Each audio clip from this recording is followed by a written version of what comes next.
Every time Israel did this one thing, God would do this one thing. Now, what was that one thing? Well, in order to understand that one thing, we have to understand how the book of Judges actually starts.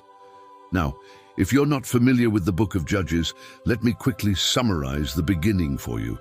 After Israel came out of Egypt, they lived under the oppression of different nations, which included the Canaanites, the Midianites, and the Philistines. Now, each of these cycles followed the same pattern. And so we see that the Israelites would do three things. Number one, they would serve the idols of the land. Number two, God would then judge them by giving them over into the hands of their enemies. And number three, after they experienced great suffering, they would then turn back to God and cry out to Him for help. And God would then deliver them through a particular judge. So we had judges like Deborah, Gideon, Samson, Jephthah, and they delivered Israel from their oppressors. But unfortunately, once that judge was gone, Israel would go back to doing evil again, and the cycle would start all over again. So in today's video, I want to look at the theological reason behind why Israel would do evil in the first place. And every time they did this one thing, God would do this one thing. Now, the answer can be found right here in chapter 12, verse 11. Now, in this passage, we see that the children of Israel were like an unused fire.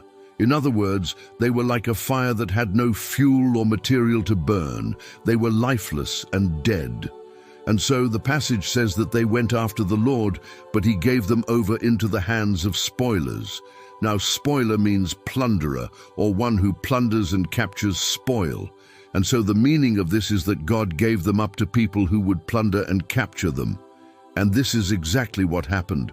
We see that the Midianites would come and plunder Israel. The Canaanites would come and capture them, and the Philistines would also come and spoil them. And so what they're saying here is that because Israel was lifeless and dead, like an unused fire without any fuel, God would give them over to those nations that would plunder and capture them. Now, there's another interesting word play here because the Hebrew word for spoiler is actually derived from the root word, which means to rule over. And so it can also be translated as God gave them into the hands of rulers, and they became subject to them. This is exactly what happened. As we saw, the Israelites would become subject to the Canaanites, the Midianites, and the Philistines. And the sad thing is that it doesn't end there. This cycle would continue even after they were delivered by these judges. As soon as that judge would die, Israel would go back to doing evil. And when they did that, God would give them over to another oppressor. And so, I want to show you something really crazy. I'm going to take a marker and highlight every time that a judge would die, and as soon as that judge was in the grave, Israel would go back to doing evil again. Now it's crazy because we see that almost every judge would die, with their last words being a prophecy over the next judge that will deliver Israel. And as soon as they died, Israel would forget everything that they just learned, and they would go back to serving idols. So, for example, we see that Judge Deborah said that a certain ruler will rise up in Israel, and that ruler's mother will be a harlot. That was a prophecy over Gideon. Then Gideon passed the mantle to his son Abimelech, and then after him we have Jephthah, then we have Samson, and then we have the minor prophets. And almost every single judge as he was dying would prophesy over the next judge that will save Israel. And as soon as he was put in the ground, Israel forgot everything, and they would go back to serving idols again. But I want to know, why would they do this? What was so bad about these judges that as soon as they died, Israel would forget everything and go back to serving idols? Now, I think there's 4 reasons why that was the case. Let's look at the first one. First, the judges were human. Now, I know some people might disagree with me, but I believe that apart from Jesus Christ, every single person in the Bible, including the judges, were ordinary people. Now, the difference between the judges and the rest of the people is that they responded to God's call. And so what I'm trying to say is that they had the same weaknesses that you and I have. And so while they were faithful during their lifetime, the moment they were put in the grave, Israel forgot everything. Why? Because they weren't perfect. And so this tells us that we need to stop looking at people and start looking at Jesus. Number 2, the people only served God out of fear. Look at what it says here in chapter 12, verse 10. It says that the Israelites did not have kings. They were judged by the families of their fathers. Now, most people translate this verse correctly, but I believe this translation is incorrect. And so I want to show you something very interesting. Look at what it says here. It says that they were judged by the families of their fathers. Now notice that it does not say that they were judged by the families of the fathers, but rather by the families of the Father. And so I believe that this verse is talking about the families of the fathers, which is none other than the patriarchs like Abraham, Isaac, and Jacob.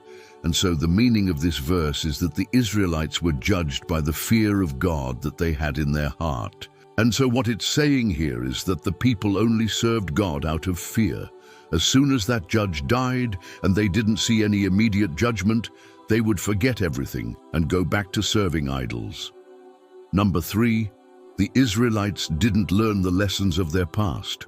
Look at what it says here in chapter 8, verse 35. Right after Gideon defeated the Midianites, it says that Micah made an ephod and placed it in his house. And so whenever the children of Israel saw him, they would fall there and worship before it. Now remember what we just read in chapter 12, where it says that the Israelites were like an unused fire, and so God would give them over to the spoilers. And so what we see here is that even though God helped them and delivered them from their enemies, they still didn't learn their lesson. Instead, they made idols again and started worshiping it. And number 4, Israel only sought God when things got bad. Remember what we read in chapter 13, verse 1, where it says that in those days Israel had no king, and every man did what was right in his own eyes. And so what we see is that the people only sought God when they had a problem. You see, our God is not just the God of the Israelites, but he's also the God of Abraham, Isaac, and Jacob. He's the God of the entire world. And so, if we read the Old Testament from a wider lens, we see that people only sought God when they had a problem. For example, the Egyptians only sought God when they were invaded by the Israelites. Job only called on God when he lost all of his sons and daughters.